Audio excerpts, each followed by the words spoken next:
direction and a career. Wow.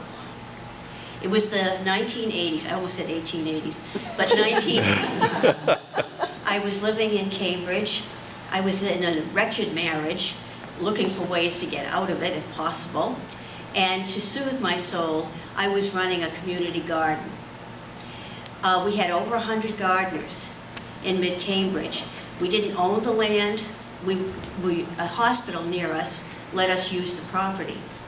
And all was fine until the hospital announced that they were going to pave the garden for Sunday cars, meaning 24 spaces.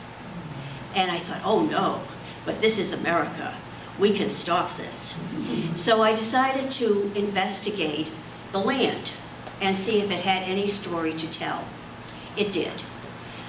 The land eventually, way back, was owned by Charles Mason Hovey, who I discovered was a Cambridge horticulturist. He was president of Mass Hort. He came out with one of the first garden magazines in the United States, and he was buried at Mount Auburn. And I thought, this is providential. They won't pave because this belonged to a horticulturist.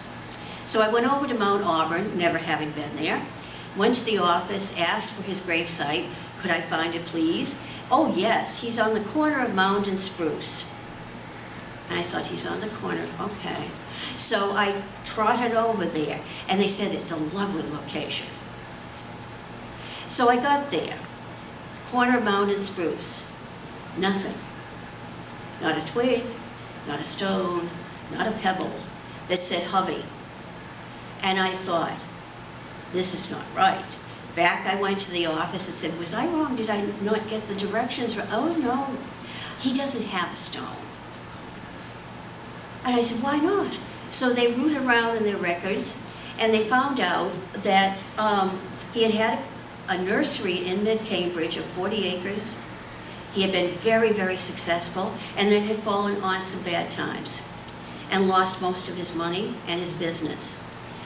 Time comes for the family to use their lot at Mount Auburn. He couldn't afford a stone. So there he was, with his wife and some of his married children, etc. So I went back to the corner of Mound and Spruce, and I said, nobody knows about you, but they're going to. So I started, and with the Friends of Mount Auburn, I gave a talk about him, because he had come up with the Hovey seedling strawberry, and that's why you can buy strawberries in the supermarket today. And I thought, surely we will save the garden. No, we did not. It was paved over, and every Sunday there are 24 cars there. And I thought, is this it? No stone, no memory, no garden, but out of the marriage. So all things weren't bad. All right. I decided then I needed a career because I had been taking care of things at home. And I went into retail, which was very informative. And also I decided to do history part-time and found out about different people buried at Mount Auburn, Charles Mason Hovey being the first, because I thought there's so many stories here that will help people, inform people, give them solace, and that started my career.